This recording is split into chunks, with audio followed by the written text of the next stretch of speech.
el segundo tema del curso, que es el tema de caracterización y reconocimiento del terreno. En este tema de caracterización y reconocimiento del terreno lo vamos a dividir en dos partes fundamentales. Una es la de caracterización y otra es la de reconocimiento del terreno, normalmente enfocado en el estudio geotécnico. Hoy vamos a dar la primera parte, caracterización, y tiene 5 subtemas, que son propiedades elementales de los suelos, que principalmente ya las hemos dado, por lo que os haré referencia al tema pasado, tensiones naturales en el terreno, circulación del agua, resistencia de suelos, deformabilidad de suelos y consolidación de suelos. Bien, como os he dicho, las propiedades elementales de los suelos, ya os cito el tema anterior, que ya ha dado la identificación, la clasificación y las características de los suelos, como está un poco extendido, yo creo que ya abarca las propiedades elementales de los suelos. Sin embargo, en cuanto a tensiones naturales del terreno, aunque hemos visto algo, voy a extender. Aquí veis la superficie de rotura experimental que se produce en unos granos de arena durante un empuje activo. Ahora explicaré lo que es un empuje activo, pero esto, a priori quiero que sepáis que es como, imaginaos que en una pecera metemos una tabla y metemos arena a un lado de esa tabla y hacemos que esa tabla ceda. ¿De acuerdo? Hasta ahí me seguís todos, ¿no? Una pecera, perdón, voy a coger algo que más grueso, una pecera, una tabla y metemos arena aquí. Hacemos que esta tabla ceda y observamos lo que sucede con esa arena. Bueno, la superficie de fractura de detrás de la tabla resulta que es una superficie como esta. ¿Veis? Esta es la foto. Toda esta arena se desplaza y esta se queda inmóvil. ¿Eso qué quiere decir? Que tengo una superficie de rotura como esta. ¿Vale? ¿Cuál es ese ángulo que se produce? Bueno, ese ángulo que se produce según Rankine es 45 menos phi medios. Sin embargo, si yo cogiese esa misma pecera y consiguiese rellenarla de arena y empujar de tal forma que el movimiento fuese en el otro sentido, la superficie de rotura sería mucho más tendida, porque la tensión principal, en este caso, es en este sentido, mientras que en este caso la tensión principal es en sentido vertical. Y aquí lo que me pasaría es que este ángulo sería 45 más phi medios.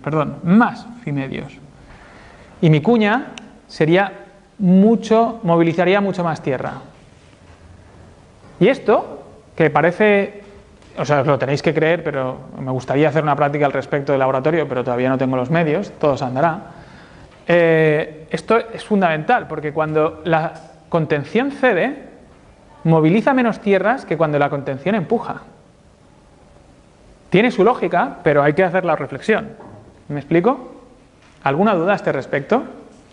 Entonces, como la cuña que desplazo es diferente, el empuje que me produce cada una de estas tierras es diferente. No es lo mismo una contención que ceda un poco que una contención que, todo lo contrario, se empotre contra el terreno un poco o se desplace hacia el terreno un poco. Esto es lo que se llama empuje activo y empuje pasivo. Cuando la contención cede, lo llamamos empuje activo. Y la cuña del corte del terreno es 45 menos phi medios. Sin embargo, cuando la contención no cede, no solo no cede, sino que se desplaza hacia las tierras, la cuña de rotura del terreno sigue un ángulo aproximado de 45 más phi medios. Esto lo hemos visto en el ensayo triaxial. En el ensayo triaxial del tema anterior teníamos una probeta encamisada con una tensión de confinamiento. Y decíamos que esta era sigma sub 1 y esta era sigma sub 3. Cuando sigma sub 1 es la más potente, este ángulo puede ser o 45 menos phi medios o 45 más phi medios, dependiendo de si es más grande sigma sub 1 o sigma sub 3. Pues aquí es exactamente lo mismo. Lo que sucede es que aquí la tensión vertical es la menor y aquí la tensión vertical, aquí la tensión vertical es la mayor y aquí la tensión vertical es la menor, entre vertical y horizontal. Y luego tenemos otro empuje que llamamos en reposo, que es cuando asumimos que la contención ni cede ni empuja, no digo empuja al terreno, sino que desplace al terreno. ni cede ni desplaza el terreno hacia el interior. Bueno, ni que decir tiene, que esto ya lo sabéis de construcción, que esto es intra-2 y esto es extra-2 de la contención, pero bueno, tenemos el empuje activo, pasivo y reposo. Si los ordenamos de mayor influencia a menor influencia, es decir, de menor empuje a mayor empuje, el que tiene menor empuje es el activo, porque moviliza una cuña menor. El segundo es el de en reposo y el tercero es el pasivo. El que más empuja de todos es el pasivo. ¿Y cómo llamamos a...? Bueno, y hay un factor que llamamos lambda o K, depende de la bibliografía, que es lo que nos relaciona lo que se empuja en horizontal con respecto a lo que se empuja en vertical. Es decir, cuando yo... Ahora fijaos, si yo cojo la esponja del baño y la pongo entre mis manos y la aprieto, esa esponja del baño, ¿qué intenta hacer? Dímelo tú. Por el coeficiente Poisson, ¿qué hace? No, cuando la comprimo en vertical, ¿qué pasa? Pero en horizontal, ¿qué sucede con esa esponja? Se expande, ¿verdad? Entonces, y cuanto más la aprieto, más se expande. Bueno, eso es relativo, eso habría que estudiarlo. Pero cuanto más la aprieto, más se expande, ¿verdad? Entonces, con el terreno pasa lo mismo.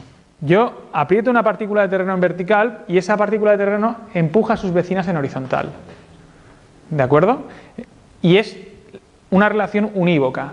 Pues la relación entre lo que me empuja en horizontal esa partícula y lo que me empuja en vertical, o lo que yo la he empujado en vertical, la llamo lambda. En el agua, este coeficiente es 1. Todo lo que yo aprieto en vertical me empuja en horizontal.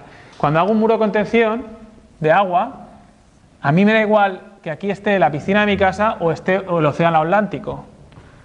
A mí lo que me interesa es que tengo una columna de agua pues de 2 metros, por ejemplo. Entonces, esta partícula no empuja en horizontal porque no tiene ninguna presión vertical. Pero esta de aquí empuja, todo lo que le empujan en vertical lo empuja en horizontal. Luego mi régimen de empujes, llamado hidrostático, es de 0 a 2 toneladas metro cuadrado. Porque esta partícula de aquí tiene una carga vertical de 2 toneladas metro cuadrado, una presión vertical de 2 toneladas metro cuadrado, que es lo que pesa el agua, 2 metros de agua encima de esa partícula. Bien, esa relación de lambda en el terreno no es 1. Depende del ángulo de rozamiento del terreno y de la cohesión. Pero también depende de si la contención cede o no cede. La tensión vertical la grafío como he grafiado aquí. La tensión horizontal la grafío como está marcada aquí. Y lambda es el cociente entre la tensión horizontal y la tensión vertical.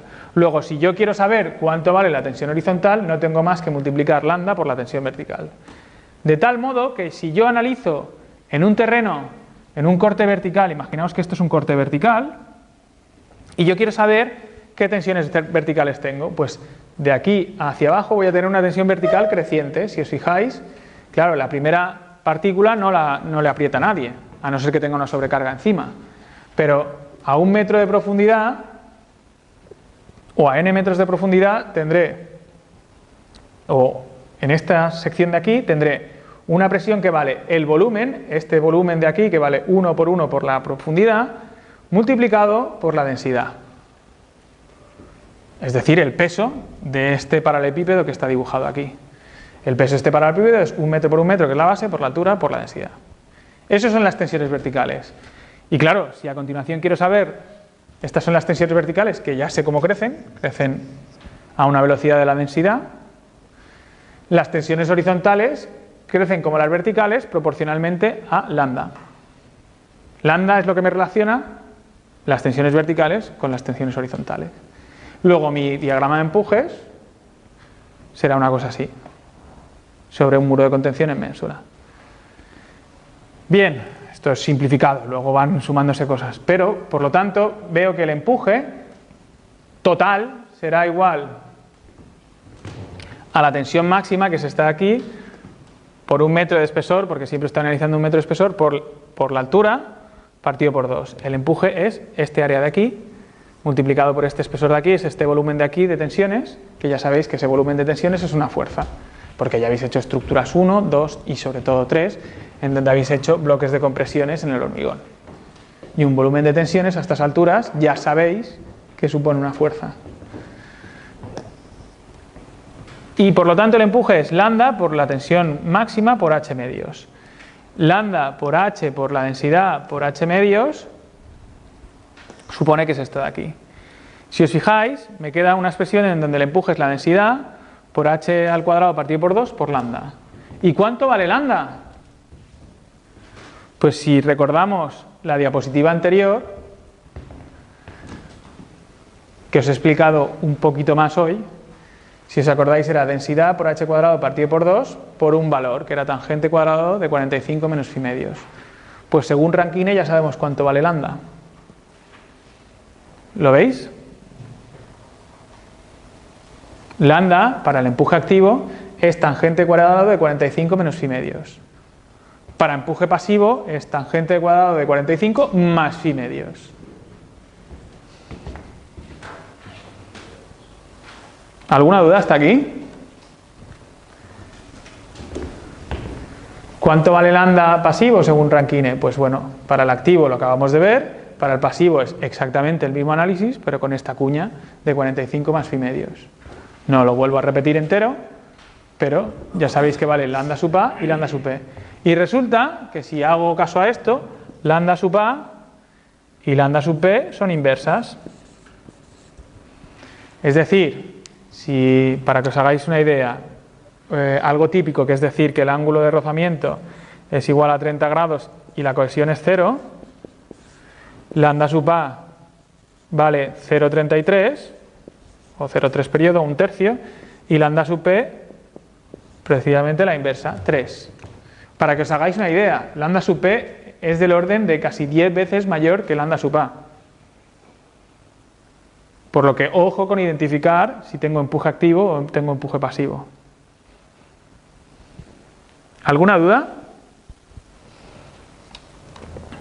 Bien, vamos a hacer un ejemplo de tensiones naturales sobre el terreno. Los que os hayáis bajado los apuntes hace bastante tiempo o hace más tiempo que hoy, hay algún error, os diré dónde está, pero que lo modifiquéis si estáis con las diapositivas. Si no estáis con las diapositivas, pues no modificáis nada porque ya está cambiado.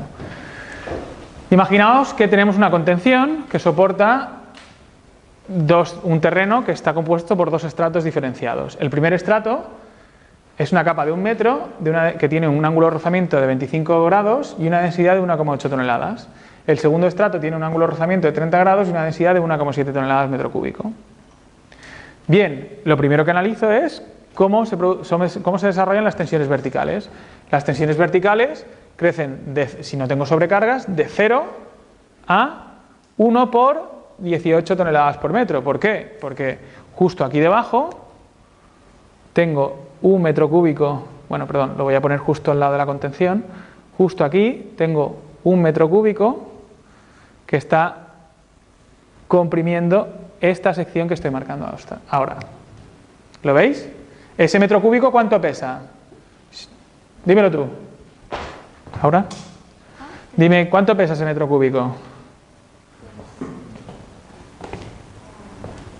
Si la densidad es 1,8 toneladas metro cúbico y tengo un metro cúbico, ¿cuánto pesa ese metro cúbico? 1,8 toneladas. Muy bien. Pues mi tensión sobre ese metro, si la hago en metros cuadrados, es 1,8 toneladas metro cuadrado. Sigo bajando hacia abajo. Bueno, ¿ahora qué pasa? Que cambio el material. Y cada metro en profundidad que bajo, me aumenta la compresión. En vez de a 1,8 toneladas de velocidad, me aumenta a 1,7 toneladas de velocidad. Luego en estos 2 metros más tendré 3,4 toneladas más metro cuadrado de presión.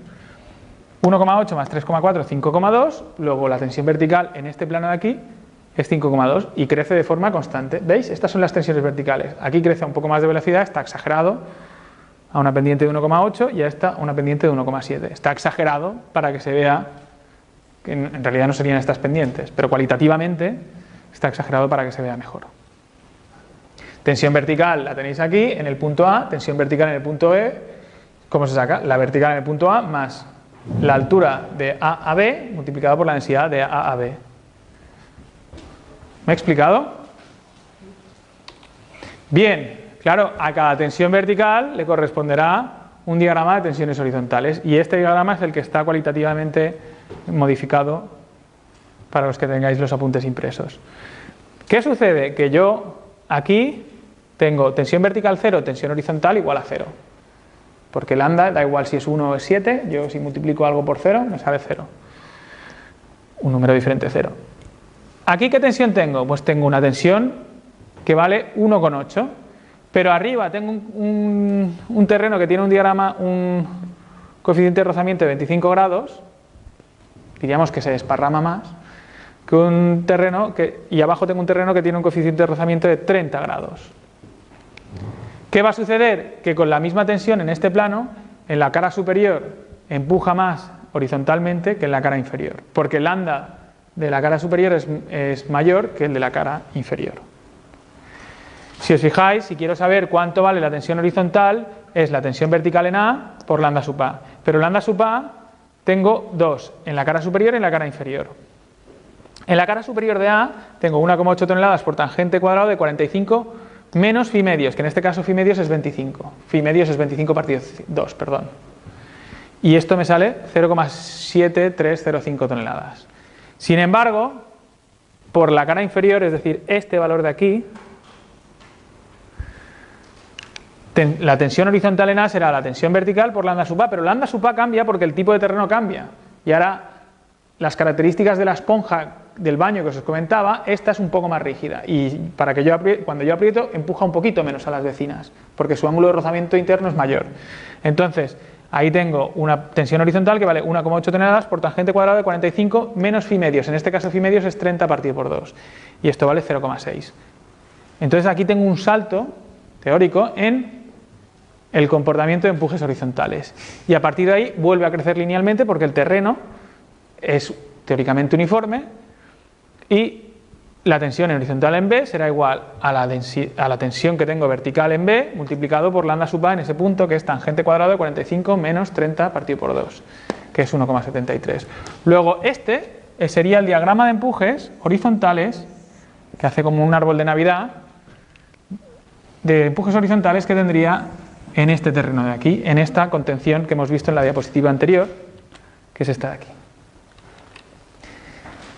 Una reflexión que os hago al respecto es ¿qué empujes horizontales realizaría un terreno granular con un ángulo de rozamiento interno de 30 grados, una densidad de 1,7 toneladas si la superficie de contacto entre el muro y el terreno es vertical y de 2 metros de altura teniendo en cuenta que el terreno soporta una sobrecarga en su cara superior de 1,8 toneladas? Bien, ahora lo que estamos diciendo es que tenemos solo la cara de abajo, la parte de abajo del terreno, pero que tenemos una sobrecarga de 1,8 toneladas. ¿Qué sucede? Que el comportamiento es exactamente el mismo. ¿Por qué? Porque lo único que he hecho es sustituir esta carga, este terreno, que me producía unas tensiones verticales en esta cara de aquí, por unas sobrecargas de 1,8 toneladas. Entonces, a partir de ahí, el comportamiento es el mismo. Para que veáis que si pongo una sobrecarga, lo único que es que no me arranca en cero las tensiones verticales.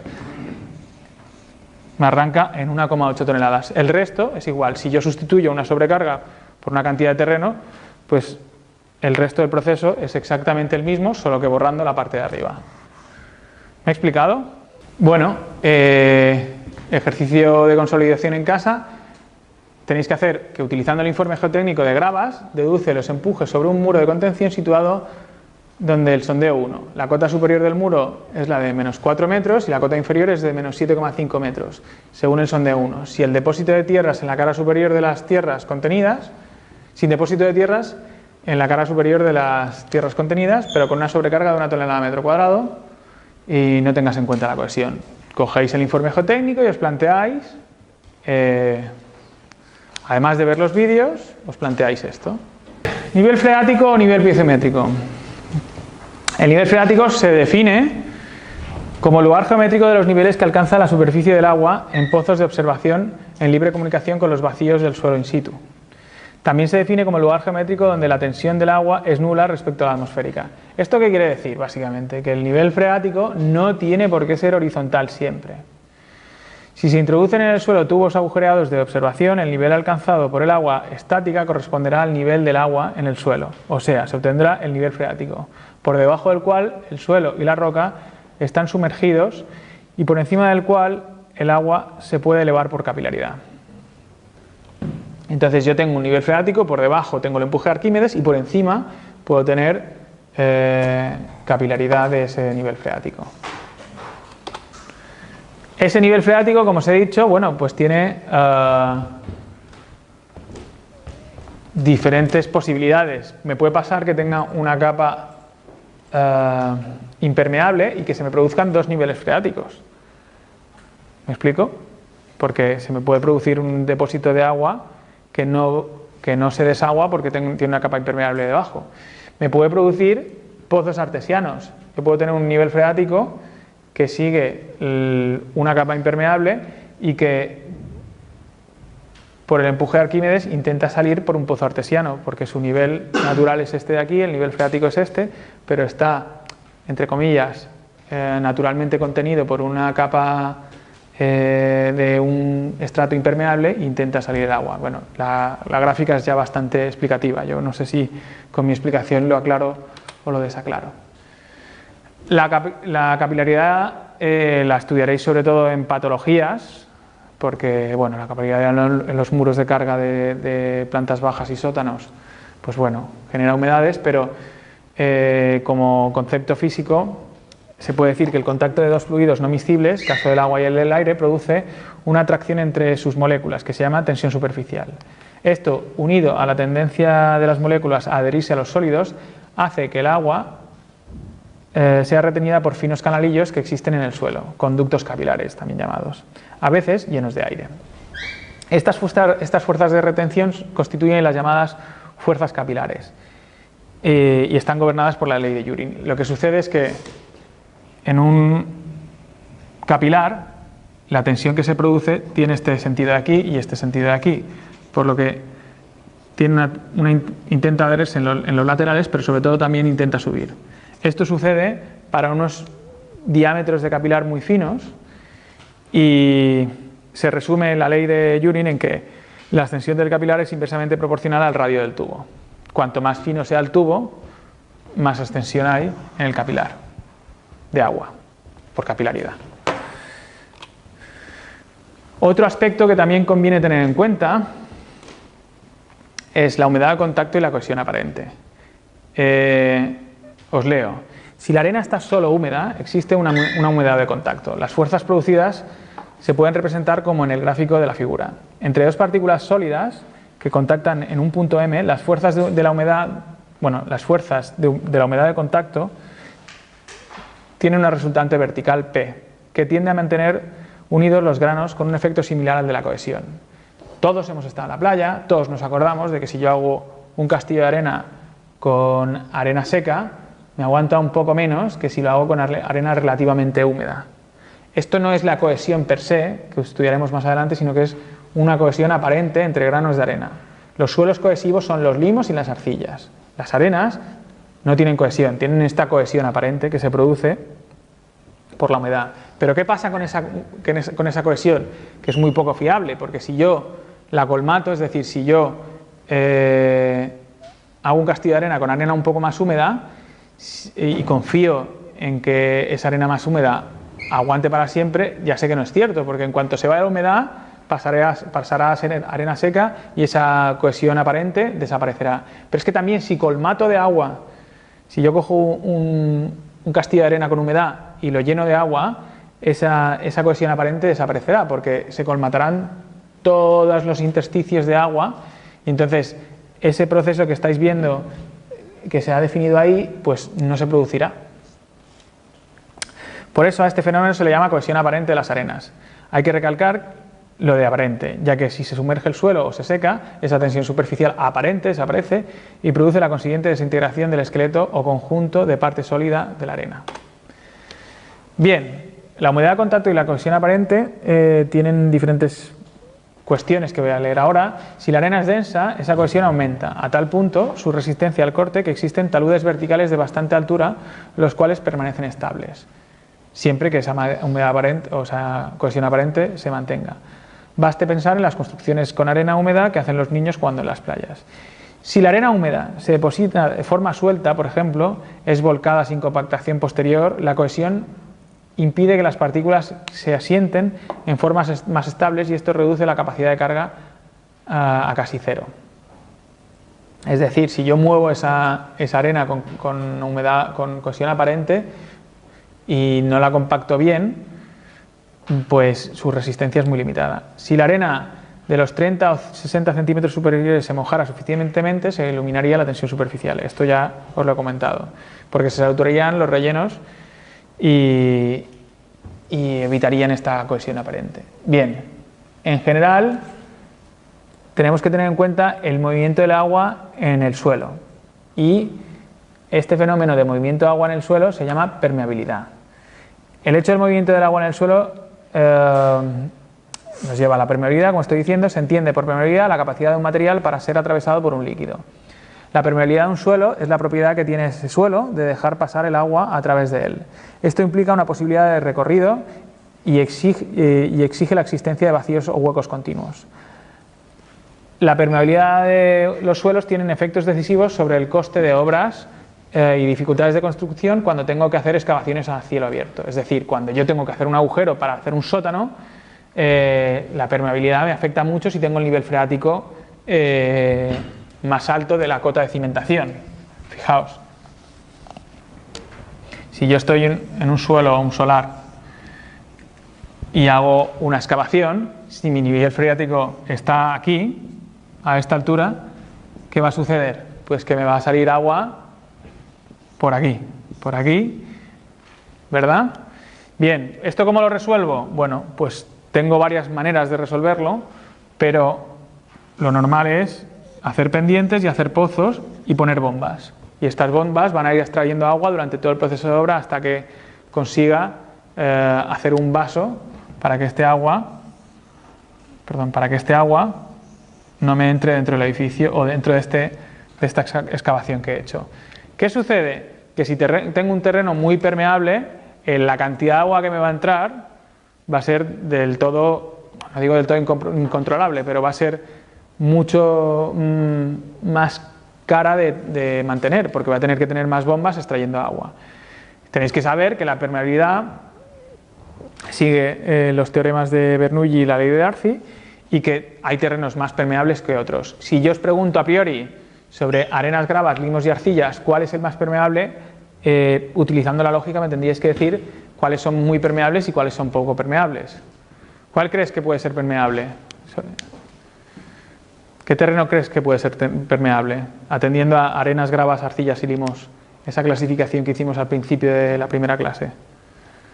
¿Alguna mano? Las gravas, las gravas serán muy permeables porque tienen mucho hueco. Las arenas serán permeables. Las arcillas ya hemos dicho varias veces que son muy impermeables porque el hueco es más fino. ¿De acuerdo? Entonces, la cantidad de agua que tendré que recoger en una excavación dependerá de la permeabilidad del terreno. Para que nos hagamos una idea, esta es la permeabilidad en centímetros segundo en arcillas compactas o pizarras, en limos arenosos y limos, o arcilla limosa, en arenas finas, en arenas limpias y en gravas limpias. Va de menos a más. ¿De acuerdo? Y la calificación que le damos llamar es impermeable, muy mal drenante, poco permeable, mal drenante, algo permeable, regular drenaje, un drenaje regular, permeable, buen drenaje y muy permeable, muy buen drenaje. Como bien habéis deducido por lógica. Bien, y ahora viene un aspecto que es importante a la hora de plantear qué empujes tiene el terreno. Y es que el terreno tiene dos fases. Tiene la sólida y, bueno, tiene las tres fases, sólida, líquida y gaseosa. ¿Y qué sucede? Que la líquida y la gaseosa van por una parte y la sólida va por otra. ¿Con esto qué quiero decir? Que, bueno, vamos a tratarlo. Que debo tratar los sólidos por un lado y los líquidos por el otro, para evaluar las características del terreno. Eso se define como tensión o presión efectiva y tensión o presión neutra o de poro. Las diferentes fases que constituyen el suelo no se rigen por las mismas leyes y realmente no se puede considerar que el complejo sólido, líquido, gas se comporte como un todo homogéneo. De ahí que en el caso del suelo se deba distinguir de la tensión total dos partes diferenciadas. Una es la tensión neutra y otra es la tensión efectiva. La tensión neutra o tensión de poro es la del fluido, aire en el caso del suelo seco o agua en el caso del suelo saturado, y la tensión efectiva es sobre las partículas sólidas, intergranular o efectiva, me da igual. Entonces, la tensión total que se produce en el terreno es la suma de tensión neutra o de poro, lo que pasa en los poros, líquidos o gases, y la tensión efectiva, que se suele llamar U más P'. Bien, continúo. La tensión o presión efectiva y la tensión o presión neutra las vamos a definir. Vamos a ver este caso. Un cambio de tensión neutra que no implique un cambio simultáneo de presión efectiva no produce prácticamente variación alguna de volumen y no tiene influencia detectable en las condiciones de tensión que conducen a la rotura. Mientras que todos los efectos medibles de un cambio de tensión, como son la compresión, distorsión y modificación de resistencia al corte, se deben exclusivamente a variaciones en la tensión o presión efectiva. Por ello, toda investigación de estabilidad o del asentamiento de una masa del suelo saturada requiere el conocimiento de ambas, la tensión total y la tensión neutra, ya que a partir de ellas se determina la tensión efectiva. Si alguien, que es muy probable en este párrafo, se ha hecho un lío, que lea el siguiente. En otras palabras y en términos prácticos, la presión ejercida por el agua, tanto vertical como horizontal, se debe evaluar por separado, con respecto a las del suelo a la hora de evaluar los empujes en una contención. Es decir, que por una parte miraré lo que empuja el suelo, que es lo que hemos visto hasta ahora, densidades por coeficientes de empuje, ya sea activo o pasivo, y por otro lado, la presión hidrostática del agua que queda en ese suelo. Vamos a ver un ejemplo. Este ejercicio lo vamos a hacer aquí. Se pide confeccionar un diagrama de distribución de presiones totales, neutras y efectivas, suponiendo nula capilaridad y este perfil estratigráfico. Bien, en este perfil tenemos un estrato de 3 metros de grava, un estrato de 3 metros de arcilla y un estrato de 3 metros de grava, que todos ellos descansan sobre una roca indeformable. Y las densidades son 16 kilonewtons metro cúbico, 19 kilonewtons metro cúbico y 19 kilonewtons metro cúbico, esto las del sólido, y tengo un nivel freático que cae justo entre estos dos estratos. ¿Alguna duda sobre qué nos están pidiendo? ¿Nadie tiene dudas sobre qué nos están pidiendo? Vale. ¿Tú? ¿Qué nos están pidiendo? ¿Tú? Un diagrama de distribución. ¿Un diagrama de distribución de qué? De presiones. De presiones. ¿Y cuáles nos piden? Por una parte nos piden las del poro o neutras y por otra parte nos piden las del sólido o efectivas, que todas juntas son las totales. Las tensiones verticales las voy a representar aquí hasta la roca. Vale, las efectivas, el terreno, el suelo. Aquí, ¿qué tengo? ¿Qué tensión tengo yo del terreno? Justo arriba. Vertical, 0, ¿verdad? ¿Vale? Supongo que el aire no aprieta, no está generando tensiones sobre la columna de aire, no genera tensiones sobre el terreno, prácticamente nulas. A partir de aquí, ¿qué tengo? 3 metros ¿de qué? De una grava que pesa 16 kilonewtons metro cúbico. Luego, mi presión efectiva, ¿cuánto es? 16 por kilonewtons metro cúbico por 3 metros. ¿Esto cuánto sale? 48, ¿verdad? 48 kilonewtons metro cuadrado. Voy a hacer los cálculos más grandes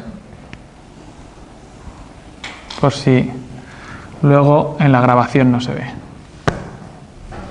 Esto lo voy a llamar el punto 0, el punto A, el punto B el punto 0, el punto A, el punto B y el punto C.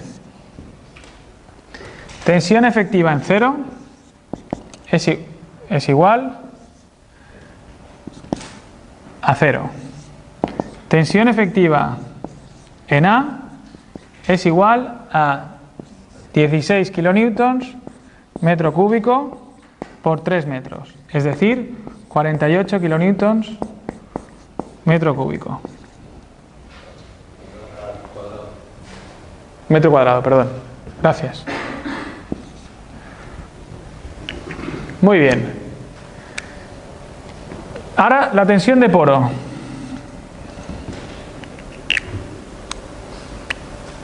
O neutra. En 0, ¿cuánto vale? 0, ¿verdad? ¿Sí? ¿Y la tensión de poro en A, cuánto vale? ¿Manos? ¿Quién ha dicho 0? Muy bien, 0. ¿Por qué? Porque en el poro tengo aire. Todo este poro está lleno de aire y no me genera presión, neutra.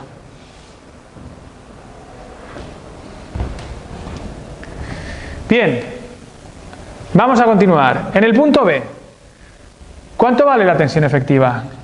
¿Quién me lo dice?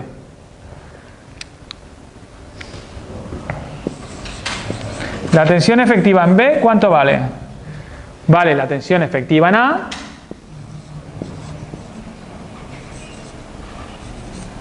más ¿qué? ¿Quién me lo dice? La densidad por la profundidad, ¿verdad? ¿Sí o no? ¿Cuánto vale aquí la densidad? 19. ¿Pero la densidad saturada vale 19? Si la arena pesa 19 y está dentro de agua, ¿cuánto pesas tú? No, dime, invéntatelo, da igual. No quiero preguntar el peso. ¿Cuánto pesas? 200 kilos, ¿vale? Dentro del agua, ¿cuánto pesas? Menos. ¿Por qué?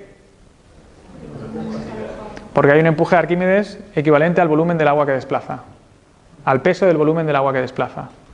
Entonces, será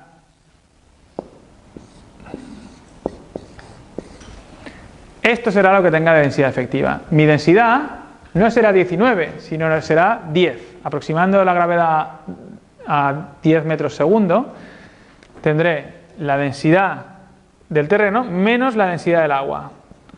¿Por qué? Porque esto es lo que se produce por el empuje de Arquímedes. ¿Me seguís? Entonces yo tendré una densidad, una tensión efectiva que vale. ¿Cuánto vale esta tensión efectiva? Vale 48 más 9 por 3, 27. 48 más 27.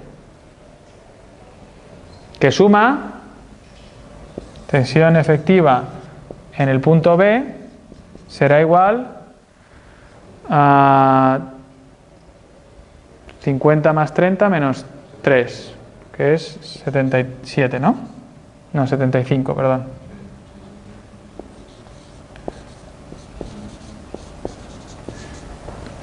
Y si evalúo la tensión efectiva en C, análogamente, le tengo que sumar 75, que es la tensión efectiva en A, más 19 por 3, que vuelven a ser 27.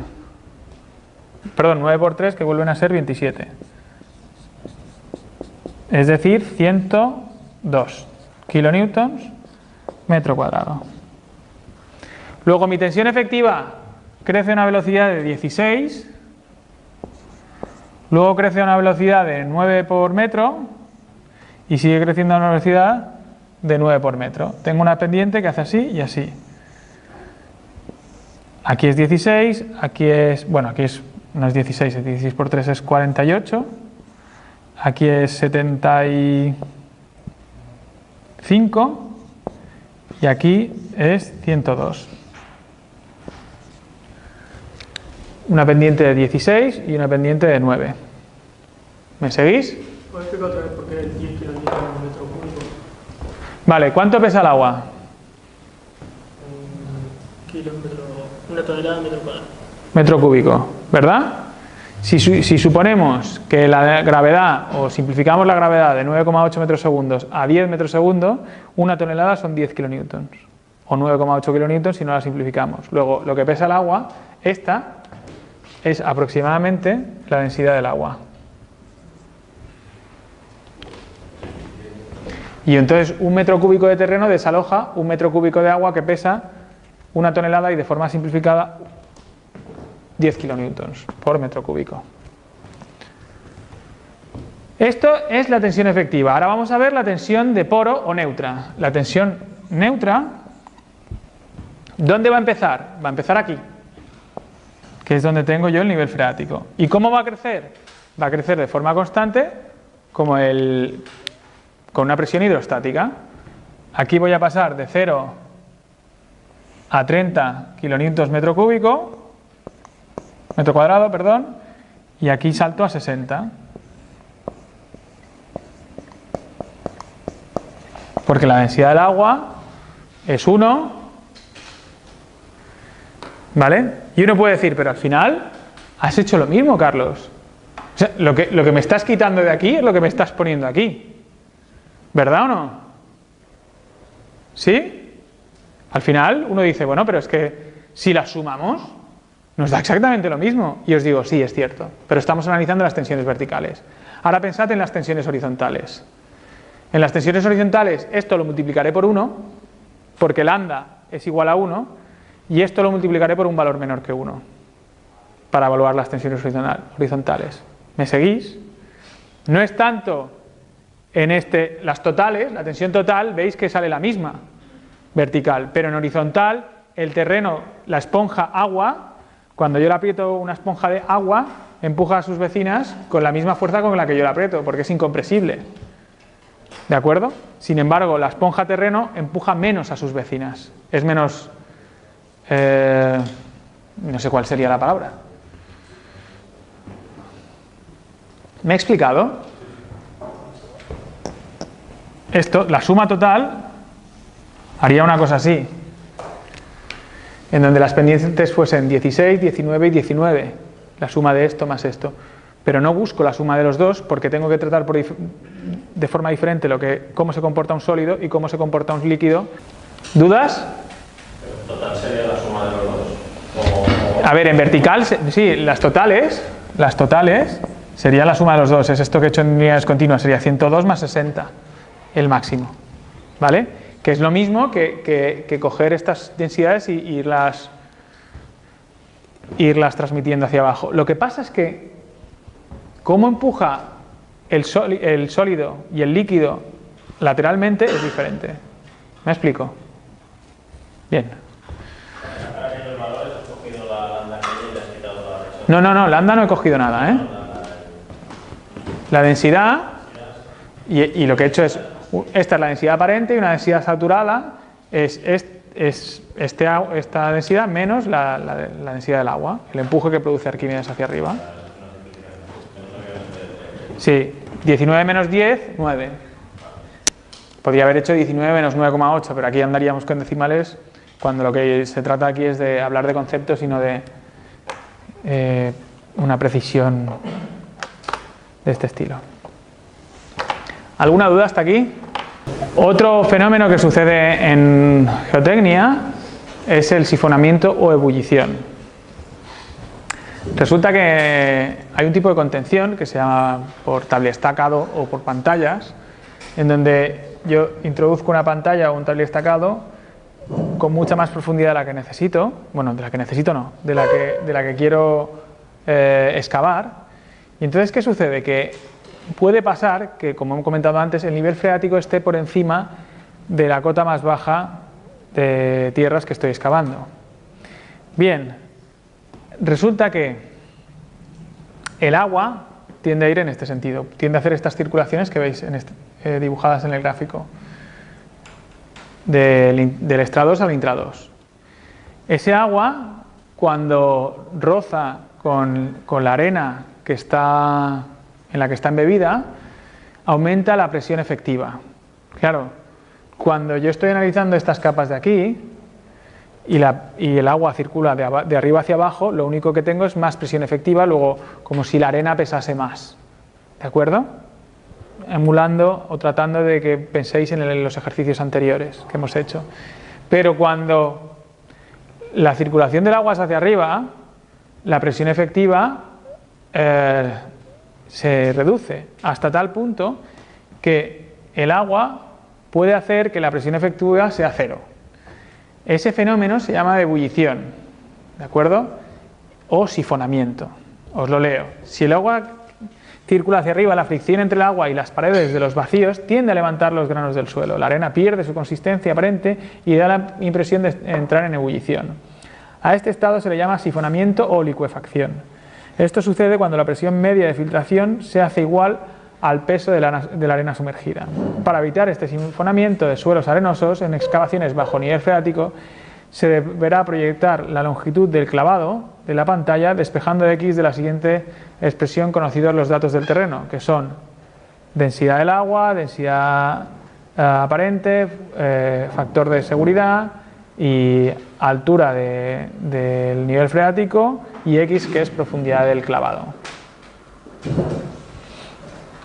Todos estos factores los tenéis, o los he dicho ahora, o los tenéis en apuntes anteriores. Bien, se os propone un ejercicio que lo tenéis grabado en vídeo y lo tenéis que se resuelve en el vídeo, que es calcular la profundidad de empotramiento de un tablero estacado para conseguir un coeficiente de seguridad Fs, en este caso esta letra griega, igual a 3 frente al sifonamiento, en la situación esquematizada en el croquis, donde tenéis un nivel freático, una altura del nivel freático con respecto a la cota inferior del terreno excavado de 4 metros, X sería la profundidad que claváis el tablero estacado para evitar el sifonamiento, etc. Bien, lo único que tenéis que tener en cuenta es que esto es solo para contemplar el sifonamiento, ¿de acuerdo? Luego, para hacer un número de cuánta profundidad tiene esto, luego pensad que esto hay que calcular la estructura que tiene, los empujos que se lleva, los armados que se lleva, pero si en obra queréis más o menos saber cuánto tenéis que clavar esto para evitar sifonamiento durante el proceso de la obra, pues bueno, pues es este número que es relativamente rápido. ¿Alguna duda? Bueno, esto lo veréis en casa, en los vídeos que hay colgados, y el ejercicio 2.1, y luego, como os he dicho antes, los 10 primeros minutos o 5 primeros minutos de la clase que viene, preguntáis las dudas que os salen. Bueno, resistencias de suelos.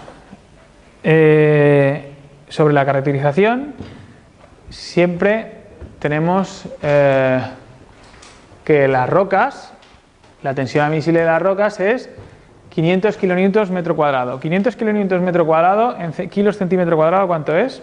¿Cuánto, perdón? 500 kilonewtons metro cuadrado a kilos centímetro cuadrado. ¿Cuánto es?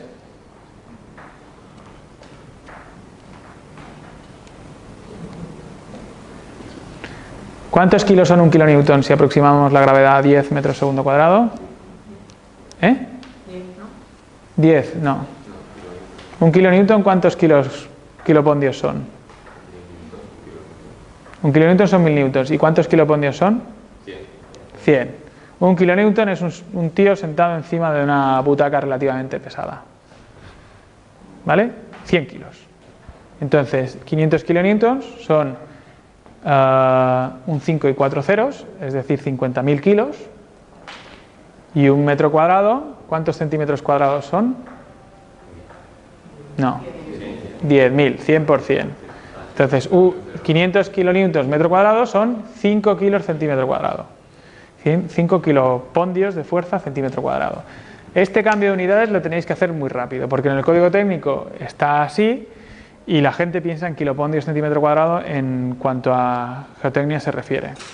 ¿Qué tensión admisible de terreno tienes? Una roca, ya dijimos que es 5 o más. ¿Vale? 5 módulos de elasticidad en meganewtons partido metro cuadrado. Terrenos cohesivos. ¿Cuáles son los terrenos cohesivos? Sin mirar tú la diapositiva. ¿Cuáles son? Arcillas y limos. Arcillas y limos. ¿Y los granulares? Gravas y arenas. Muy bien. Pues aquí tenemos los cohesivos, con sus resistencias, sus ángulos de rozamiento, sus pesos específicos aproximados, sus tensiones admisibles y sus módulos de elasticidad, arcillas duras, muy firmes, arcillas y limos medios, arcillas y limos blandos. Luego, terrenos granulares, fijaos que también sale su peso específico, su ángulo de rozamiento, su tensión admisible y su módulo de elasticidad, y que además están relacionados con un SPT que veremos en la segunda parte de este tema, que es esto del SPT, Standard Penetration Test, y en la salida de campo veremos un SPT ejecutarse. Rellenos, fijaos que ponen tensiones admisibles de rellenos. 0 patatero, ¿verdad? ¿Por qué? Porque ¿qué haremos con los rellenos? No cimentaremos nunca en ellos, ni en tierras vegetales ni nada. Bien, como podéis ver, los ángulos de rozamiento cuando son terrenos granulares suelen ser de 30 grados o mayores, y cuando son cohesivos van de 20 a 30 grados, incluso algo menor de 20. Tenéis diferentes tablas, tenéis diferentes formas de describirlo.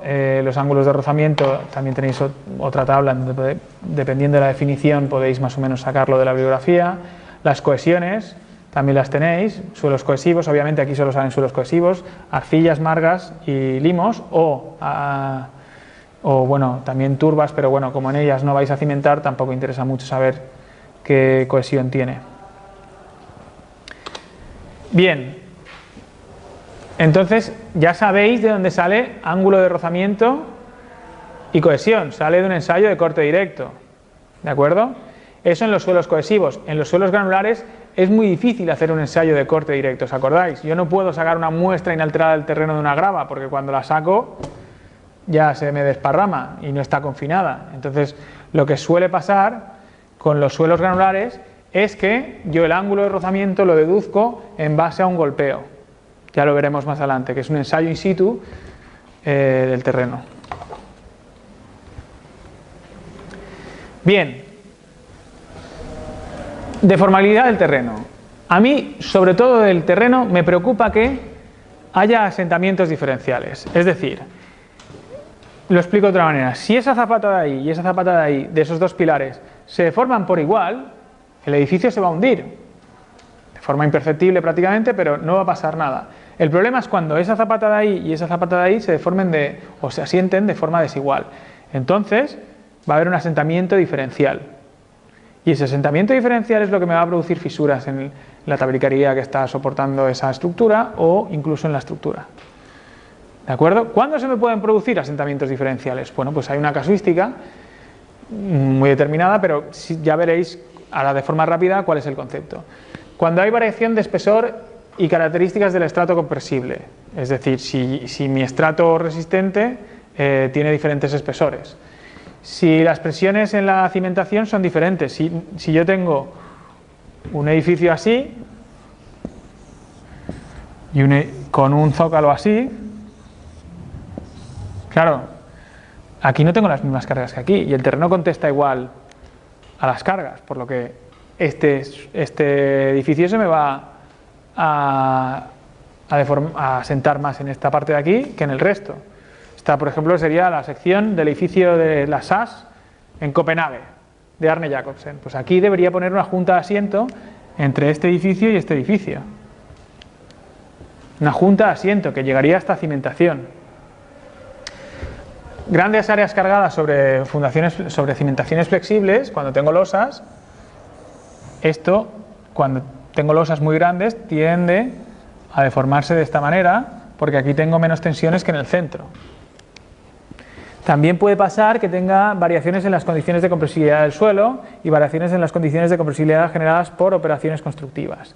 Bien, vamos a ver ejemplos gráficos, que yo creo que es lo que uno ve más rápidamente. Claro, si yo tengo un asentamiento en una esquina y en otra esquina, ¿qué me va a pasar? Que tengo una fisura. Si solo tengo asentamiento en una esquina, me van a salir fisuras así, porque esto va a intentar deformarse en este sentido, va a intentar deformarse así, y perpendicular a esta tracción tengo una fisura.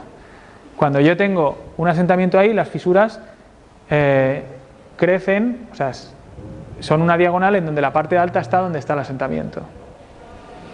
Pero esto ya lo veréis en patologías. Fijaos, si se asienta la zona central me pueden suceder este tipo de fisuras. Si se me asienta lateralmente el edificio se me puede desplomar. Estos son efectos nocivos, fisuras y desplomes. ¿Cómo me puede pasar? Bueno, pues porque tengo un estrato muy rígido que no sea horizontal. Claro, este es muy compresible, aquí tengo muy poca arcilla compresible y aquí tengo mucha arcilla compresible. ¿Qué va a pasar? Que me va a salir una fisura aquí, una grieta. ¿Me explico? Sí, esto es simplificando, pero que se me van a sentar las esquinas. Del mismo modo se me puede sentar el centro, variando que la roca incompresible tenga este perfil de aquí. Me puede pasar con roca, pero me puede pasar con grava y arena. La grava y arena tiene un módulo de elasticidad mucho mayor que el de la arcilla, por lo tanto, este y este caso son muy parecidos. Y aquí me puede bajar la esquina porque tenga roca y arcilla, y la arcilla es más compresible.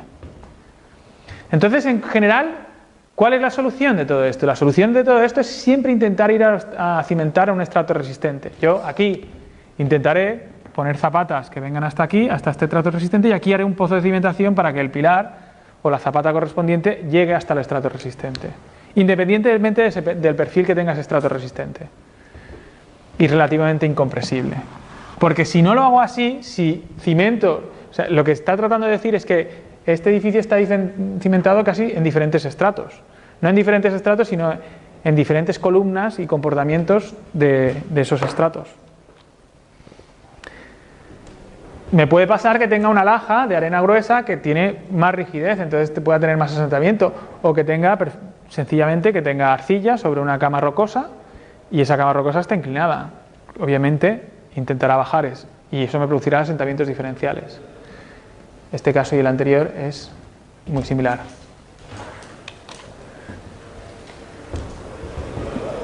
Más de lo mismo, arena fina, yo pienso que estoy cimentando sobre arena, pero si la capa de arcilla que tengo después es mayor en este lado que en este, ¿qué va a pasar? Que se va a asentar más este lado que este de aquí. Si alguno de los ejemplos gráficos que he puesto no se ve a simple vista o con mi explicación, levantad la mano y paradme, ¿eh? Yo es que los veo muy claros y a lo mejor voy muy rápido. Este es el caso que os he dibujado aquí. Que obviamente el edificio más alto va a asentar más que el edificio más bajo o con menos cargas, que se puede dibujar de diferentes maneras, pero es el mismo caso.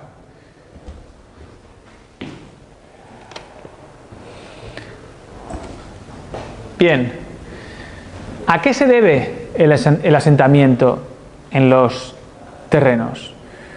Bueno, pues en un terreno cohesivo tenemos tres partes de asentamiento. ¿Os acordáis de la madera o del hormigón? Que las deformaciones se producían, las deformaciones instantáneas y luego las deformaciones producidas por fluencia. Bien, pues aquí es más o menos lo mismo, lo que tenemos una deformación más, un asiento más. Tenemos las instantáneas, las producidas por fluencia que las dejamos al final, y hay otras que son las deformaciones que se producen por sacar el agua de los poros, que os la he medio comentado durante esta clase o la anterior. Entonces vamos a tener tres deformaciones. Paso a leer y paso a especificar. Al aplicar carga sobre un terreno por medio de una cimentación, es posible identificar la naturaleza de los asentamientos resultantes, si se analiza su historia completa en un gráfico tiempo-asentamiento.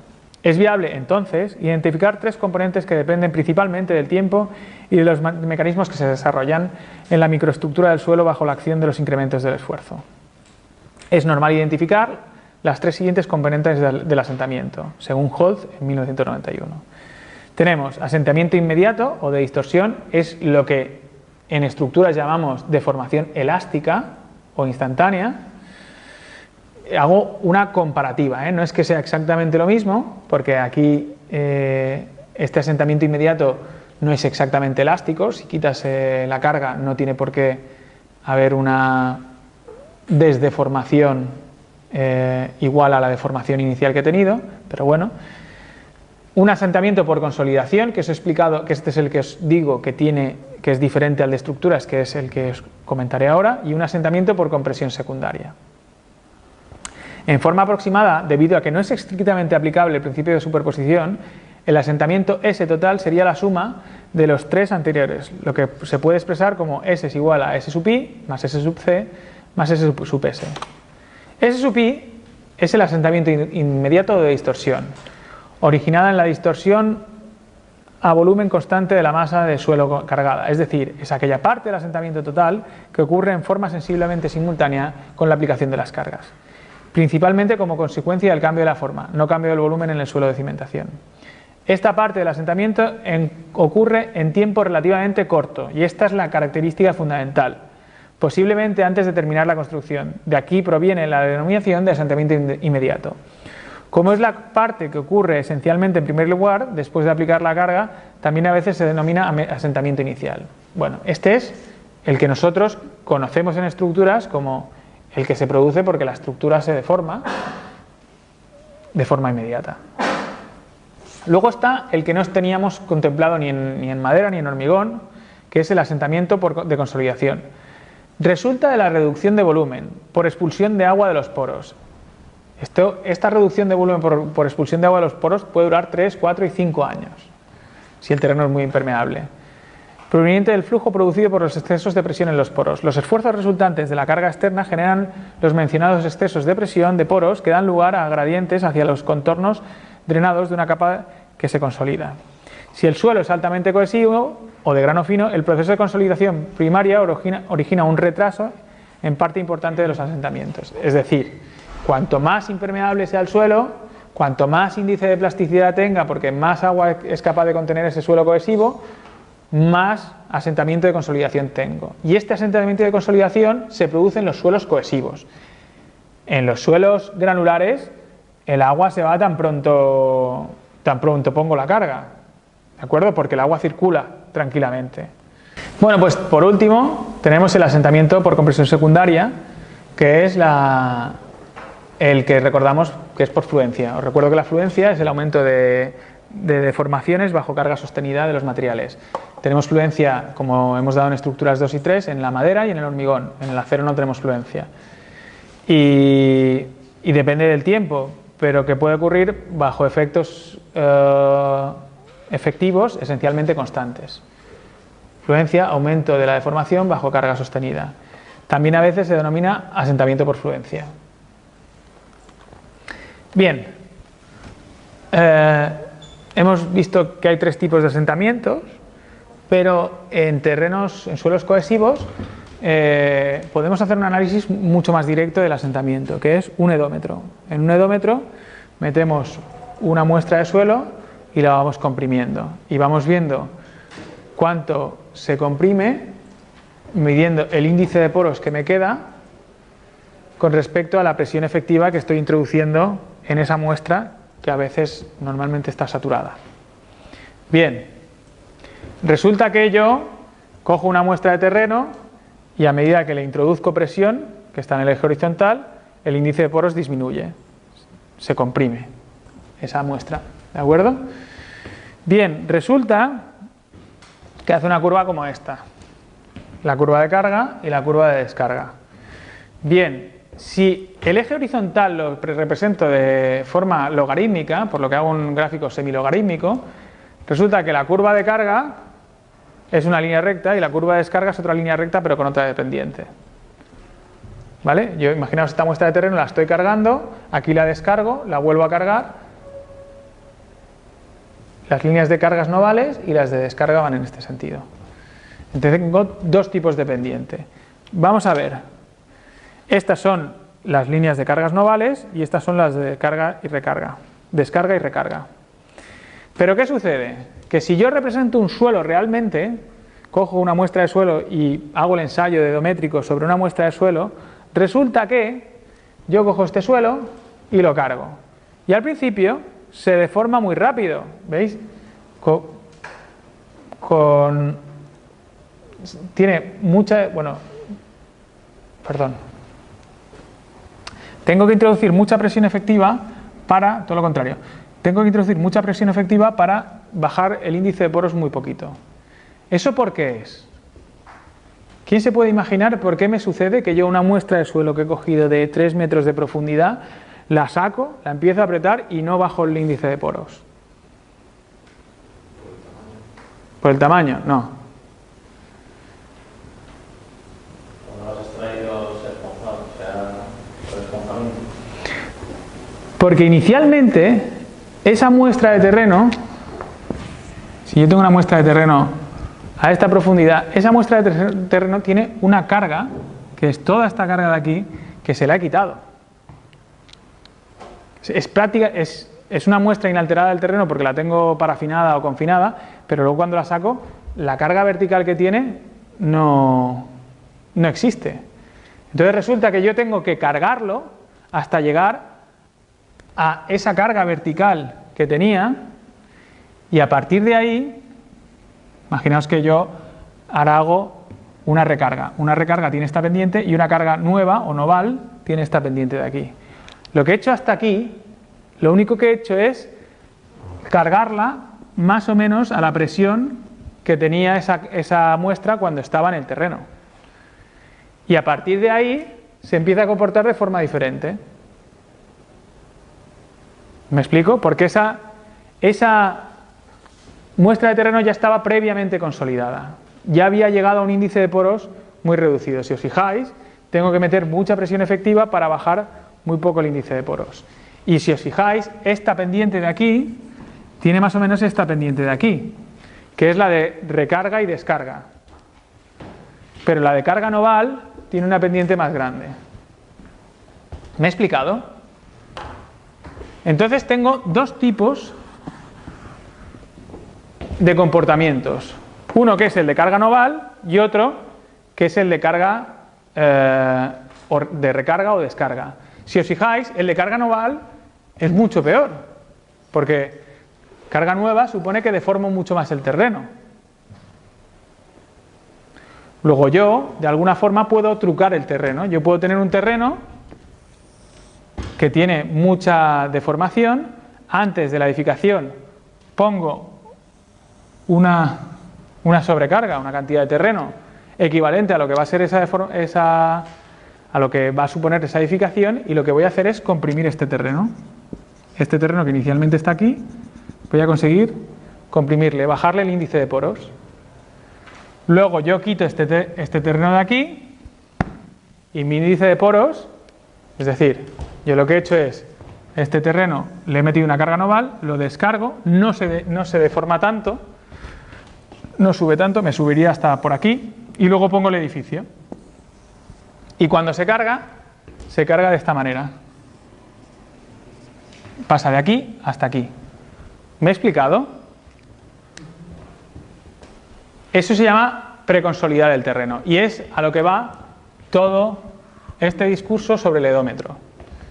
Son técnicas que en general se hacen para edificios muy específicos y muy importantes, bueno, de relativa importancia, no para el día a día, no para un chalet de 2 plantas no puedo sobreconsolidar o preconsolidar el terreno. Pero para una pista de aterrizaje sí que puedo preconsolidar el terreno. Bueno, para una pista de aterrizaje no. Para un edificio de relativa importancia sí que lo puedo hacer. En obra civil se utiliza mucho. Lo que sí que es importante es que veáis que hay ecuaciones de las rectas novales y de la recompresión o descarga. Tenéis la de Jiménez Montoya, tenéis diferentes autores que han presentado ecuaciones que representan estas líneas de forma más o menos adecuada, pero bastante aproximada, y que en terrenos granulares el edómetro no es tan fácil de utilizar. Bueno, os leo la diapositiva. Asientos en terrenos granulares. Es costoso, difícil y en muchos casos virtualmente imposible obtener muestras inalteradas en suelos granulares. Esto ya os lo he comentado varias veces. ¿Por qué? Porque yo saco la muestra de arena y se me desparrama. Por dichos motivos, los principales métodos para determinar la compresibilidad en suelos granulares se fundamentan en correlaciones con resultados in situ: ensayo de placa de carga, ensayo dinámico de penetración estándar, ensayo estático con cono, pruebas con presurómetros o dilatométros. El asiento unitario S' usado en la determinación de asientos para un incremento de presión delta sigma tiene por valor este de aquí. Al igual que el módulo edométrico puede obtenerse directamente de la curva edométrica. Yo puedo hacer un ensayo en el que saque un módulo de deformación en suelos granulares. Lo que pasa es que, en general, ya os digo, utilizaré correlaciones con resultados de ensayos in situ. ¿Esto qué quiere decir? Que lo de los ensayos sabermétricos para suelos cohesivos sí que se puede hacer, para suelos granulares no se puede hacer. O no es tan inmediato. Ya queda poco, pero que sepáis que el módulo de formación o de balasto, ya hemos hablado de qué es también se llama coeficiente de rigidez o módulo de reacción, y se define como el coeficiente convencional de balasto, K sub S1, la pendiente de la recta sigma delta, donde sigma es la tensión que aplico y delta es la deformación que obtengo. Tensión de compresión, acortamiento. Obtenida en el primer ciclo de una carga realizada a través de un ensayo de carga por placa cuadrada de 30 centímetros. Ya veremos lo que es un ensayo de placa de carga. K sub S1, por lo tanto, es la tangente de alfa del gráfico que tenéis, que es la tensión partida de la deformación. Esta relación varía en función de la superficie del terreno cargado. Si os fijáis, las arenas compacta media suelta, con estas densidades, pues tienen estos módulos de balasto en toneladas metro cúbico, y las arcillas esta curva. Con estas curvas sacadas por Terzaghi, uno más o menos puede aproximar, en función de la densidad y del terreno que es, su comportamiento en cuanto a deformación. El módulo de deformación elástica o coeficiente de balasto depende fundamentalmente de si el suelo es cohesivo o granular, pero también depende de la placa de carga que estoy utilizando, porque ya os dije que una placa de carga así afectaba a un bulbo de presiones como este, y una placa de carga así afectaba a un bulbo de presiones como este de aquí. Luego, esta a misma tensión va a tener más deformaciones que esta, porque afecta a más espacio semi-infinito. Y entonces, yo si tengo el ensayo de placa de carga de una arena de 30 por 30 o de 0,3 metros por 0,3 metros, para evaluar qué le va a pasar a una zapata de 2 por 2 tengo que multiplicar ese K sub S1, que es el de la placa de 30 por 30, por la base de la zapata de 2 metros más 0,3 dividido la base de la zapata 2 por 2 al cuadrado, por 2 metros, y elevarlo al cuadrado. Esto si está en toneladas, metro cuadrado y metro cúbico, y en la base en metros. Esto sucede porque la dimensión de la zapata influye en el asentamiento. Eso si el suelo es granular. Si el suelo es cohesivo, tenéis esta relación de aquí. Es importante saber que esto es la relación entre el lado largo y la base de la zapata. Pero también es importante que sepáis que esta fórmula en el código técnico, no voy a decir está mal, pero sorprendentemente falla algo porque no hay continuidad. No hay continuidad entre la de 0,3 y la de 0,4, por lo que los fenómenos físicos suelen tener continuidad, y yo no sé si es que hay un error en el código técnico, pero no coincide con el resto de bibliografía alrededor del mundo con respecto a cómo varía el coeficiente de balasto de una placa de 30 por 30 a una zapata de 2 por 2. Pero lo veremos en los ejercicios. Los módulos de deformación elástica de diferentes terrenos los tenéis aquí, para placas de 30 por 30, según Wolfer, y tenéis todos los terrenos que os podáis imaginar. Y aquí tenéis la evaluación de las tensiones bajo la zapata suponiendo un semiespacio elástico. Si os fijáis, una zapata cuadrada a 6 veces la profundidad de la zapata tendrá un 1% de la tensión que tiene justo debajo de la zapata. ¿Me explico? A una vez y media o a 2 veces tendrá un 10% de la tensión que tiene. No es que el bulbo cuando yo digo el bulbo de presiones de una zapata es este aproximadamente, es 1,5 veces la profundidad de la zapata. No es que el bulbo de presiones se disipe ahí, sino que aquí las tensiones son tan pequeñas que ya no le supone nada al terreno. ¿Me explico? Prácticamente nada. Pero el análisis del semiespacio infinito, considerando este medio como un medio elástico, las tensiones llegan hasta el infinito. Lo que pasa es que a 10 veces la profundidad de la zapata ya es 0,005 veces la tensión que tengo justo debajo de la zapata, y el terreno casi ni se entera. ¿Me explico? Con una zapata corrida, que una dimensión es mucho más larga que la otra, pues este régimen de tensiones, este bulbo de tensiones varía. Y tenéis aquí, para zapata cuadrada y para zapata corrida, ¿qué tensión le llega? A 0,25 veces B le llega una tensión del 90%. A una vez B, una tensión del 40%, a dos veces B, una tensión del 11% de la tensión que tengo justo debajo de la zapata. ¿Me explico? Del mismo modo, para una zapata corrida sucede esto de aquí. El cuadro es análogo. Borro y continúo. Si quiero analizar los asientos debajo de una zapata, que este es uno de los ejercicios que haréis, lo que tengo que utilizar es las tablas construidas por la Huerta a partir de la formulación de Steinbrenner. Esto no es más que un método empírico en donde se evalúa el asentamiento como epsilon por B por Q partido el módulo de elasticidad por 2. Todo este proceso depende del coeficiente de Poisson, de la relación de la profundidad con respecto a la posición de la zapata y de los valores F1 y F2 que están en estas tablas. F1 y F2 multiplicados por C1 y C2 me darán el asentamiento total. Esto no me extiendo mucho porque es muy metódico y está explicado en un vídeo. En un vídeo tenéis cómo se utiliza esta tabla, cómo se calcula el asentamiento. Pero para utilizar ese vídeo tenéis que saber que los coeficientes de Poisson de los diferentes tipos de terreno que me puedo encontrar, arcillas según su SPT, arenas y bloques. F1 y F2 y bueno, y ya sabréis cómo se hace el ejercicio, no me voy a extender porque creo que ya hay un vídeo que explica cómo se utilizan estas tablas. También hay métodos de asiento en medios rocosos, lo que pasa es que, y aquí tenéis una diapositiva para sacar cuánto asentamiento hay en un medio rocoso, pero lo normal es que sea tan pequeño que no me preocupe. Cuando tengo roca, los asentamientos van a ser pequeños y no voy a tener problema. ¿Me explico?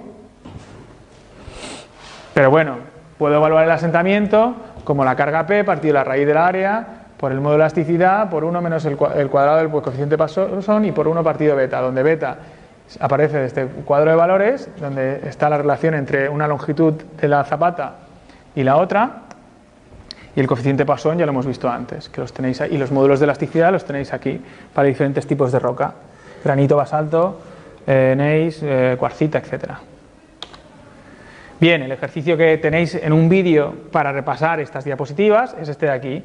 Evalúa el asentamiento de una zapata de 2 por 2 metros que transmite al terreno una tensión de 2 kPa centímetro cuadrado, asumiendo un estado tensional elástico y con 3 estratos bajo la cimentación como los definidos a continuación. Capa 1 tiene este módulo de formación, este coeficiente de Poisson y este espesor de la capa, 180, 0,15, 100, la capa 2 estos datos y la capa 3 estos datos. Realiza un razonamiento crítico de si los valores de la tabla anterior son adecuados para el terreno descrito en el informe de Limos que dispones en el aula digital, antiguamente llamado Campus Extens, de geotecnia y cimentaciones. Es decir, comparáis si estos valores de la capa 1, capa 2, capa 3 son adecuados para la capa Limos para el informe geotécnico de Limos que tenéis en geotecnia y cimentaciones y lo comparáis. Por último, solo haceros la reflexión sobre la consolidación de suelos y ya con esto acabamos esta parte del tema. Se denomina consolidación de un suelo a un proceso de reducción de volumen de los suelos finos cohesivos. ¿Cómo se reduce el volumen? Pues por presión. Los suelos limos y cohesivos, ¿cuáles son? Las arcillas y los limos. Repito, ¿cómo se reduce ese volumen? Mediante solicitaciones, cargas sobre su masa y que ocurre en el transcurso del tiempo. Generalmente ese lapso de tiempo es largo. Se producen asientos, es decir, hundimientos verticales en las construcciones que pueden llegar a romper si se producen con gran amplitud.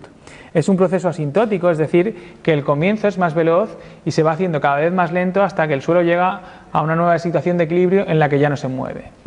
Bien, esto es lo que se llama un comportamiento asintótico. Primero tengo mucho asiento y a los 3-4 años ya alcanzo una asíntota horizontal que no tengo más asiento. ¿Vale? Ya os he explicado que los cohesivos con índice de plasticidad alto tengo mucho asiento y sobre todo prolongado. No es que tenga mucho asiento, puedo tener más o menos, pero sobre todo prolongado en el tiempo. Hasta los 3-4 años que no haya vaciado de agua todo el subsuelo que está debajo de la zapata, no alcanzaré el asentamiento total.